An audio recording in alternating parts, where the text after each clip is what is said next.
बहनों और भाइयों, दोस्तों, जैसे ही सावन का मौसम आता है, बरखा का मौसम आता है, कई लोग मचल जाते हैं। इस सब्जेक्ट पे मैं पहले भी बोला हूँ, लेकिन ये थोड़ा मुख्तलिफ है, अलग है, डिफरेंट है।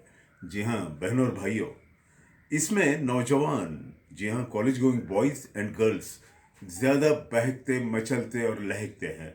जी हाँ, कोई हर्ज नहीं, उम्र है, उम्र में मचलना भी है, उमंगों से भरे रहना है। लेकिन इसका मतलब ये नहीं, जी हाँ बिल्कुल ये नहीं कि ज़िंदगी को, अपनी जान को, अपनी ज़िंदगी को ख़तरे में डालें। भाई आजकल सेल्फी का ज़माना है, और सेल्फी अगर लेना चाहो तो ज़रूर लीजिए, ग्रुप फोटो एंड पोर्ट्रेट की तरह आपका अपना। लेकिन उसमें करतबबाजी, बाजीगरी, मदारीगिरी ये बिल्कुल मत कीजिएगा। किसी पेड़ को लटकते हुए, किसी ऊंची सी चट्टान के किनारे पे एक टांग पे खड़े रहकर, ये क्या माजरा है भाई? ये तो जान को खतरे वाली दावत दे रहे हैं आप। This is invitation of death, मौत को दावत देना है ये। सेल्फी लेते वक्त तो संभल जाइएगा।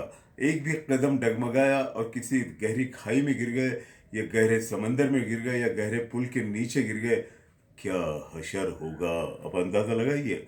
अपाहिज होकर जिंदगी गुजारनी होगी आगे की। व्हील चेयर पे चले हैं, बाइसिकल यानी कि व्हील चेयर बाइसिकल की तरह ही होती है, चलते रहे हैं, न उठ सकते हैं न चल सकते हैं। हर काम में एक दूसरों की मदद लेनी होगी। यह खतरा मोल मत लीजिएगा। ज़रूर सेल्फी होना चाहिए, मैं इससे बिल्कुल खिलाफ नहीं हूँ, सेल्फी होना चाहिए, लेकिन वो खतरे के अंदर, वो लक्ष्मण रेखा है, एक खतरे की एक लक्ष्मण रेखा है, उसके अंदर रहकर कीजिएगा।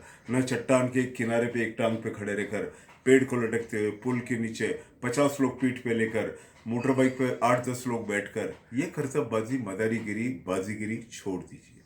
ये हो गई एक बात। दूसरी बात, ये ऊपरी सुरक्षा की बात होगी। और तूफानी बारिश में यूं निकलते हैं कुछ लोग, देखो हम यूं भी जा सकते हैं। This is wrong. Red alert कहा गया है, बिल्कुल बाहर मत जाइए। और अगर जाना है पूरी सुरक्षा के साथ, अगर बेहद ज़रूरी काम है तो जहाँ तक हो सके जाइए मत। रेड अलर्ट हो तो, तूफानी बारिश हो तो जाइए मत। ये कोई बहादुरी नहीं है। बहादुरी उसे कहते हैं, कॉलोनी में कोई शेर आया और उसको अपने कंट्रोल में किया या बस में किया, ये बहादुरी। कोई टेररिस्ट गन लेकर आया है, उसको कंट्रोल करके पुलिस के हवाले कर दिया, दिस इज अ बहादुरी। ये है ब्रेवनेस, बहादुरी, शूरता, वीरता, इसे कहते हैं। ना कि तूफानी बारिश में हम निकल पड़े हैं, ये हम निकले हैं, ये हम जांबाज। कोई जांबाजी नहीं है, ये पागलपन है। और सबसे इंपॉर्टेंट बात, ये ऊपरी बातें हो गई, सूखे पेड़ के नीचे खड़े रहना, पुरानी बिल्डिंग, पुराने मकान के नीचे खड़े रहना। बिल्डिंग ढह सकती है, पेड़ गिर सकता है आप पर, बिजली टूट सकती है, खतरे को दावत मत दीजिएगा। एक और बात बहुत इंपॉर्टेंट कहने जा रहा हूँ, जी हाँ, ये सेहत के अंदरूनी बात है। भाई पुराने गीत भी क्या गीत थे, वाह वाह। मुझे तो ये सेहत की तरफ इशारा करते हुए हैं। भाई रफ़ी साहब का एक बेमिसाल गीत, आज मौसम बड़ा बेईमान है, आने वाला कोई तूफान है। जी हाँ, ये तूफान सेहत का है, मैं ऐसे मानता हूँ। आप चाहे कुछ और मानिए, किसी और का तस्वुर कीजिए, किसी खूबसूरत चेहरे का तस्वुर करेंगे, लेकिन मैं ऐसे मानता हूँ, आज मौसम बड़ा बेईमान है, आने वाला कोई तूफान है। तूफान आ सकता है, खाने पे परहेज रखिए। पाचन शक्ति धीमी हो जाती है, कम हो जाती है। ऐसे में न जाने क्यों किसने ये रिवाज बनाया कि तले हुए पकौड़े, गरम गरम कॉर्न, यानी भुट्टे कहते हैं जिसको, कॉर्न, गरम गरम कॉर्न, ये बहुत हार्ड चीज़ें हैं। तली हुई चीज़ तो वैसे भी डाइजेशन के लिए बहुत ज़्यादा तकलीफ देह है और सेहत के लिए भी बुरी है, लेकिन लोग शौक रखते हैं, पता नहीं क्यों। भाई मुझे एक और गीत याद आ गया है, जी हाँ।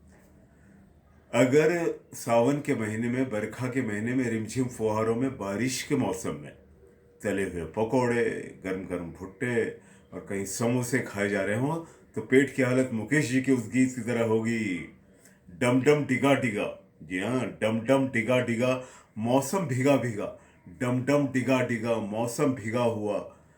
देखिए मैं तो गिरा, मैं तो गिरा, मैं तो गिरा, मैं तो गिरा, बेड पे गिर जाओगे। इसलिए बेहतर है अपनी सेहत का ख्याल रखिए, सेहत को संभालिए, सेल्फी से बचिए। सेल्फी ज़रूर लीजिए, लेकिन ख़तरे को दावत न देते हुए। और सावन के महीने में तली हुई चीज़ें खाओगे तो मुझे वही कहना पड़ेगा, डम डम डिगा डिगा, डम डम डिगा डिगा हो जाएगा। ऑल द बेस्ट, संभालिए अपने आप को, फिर मिलेंगे।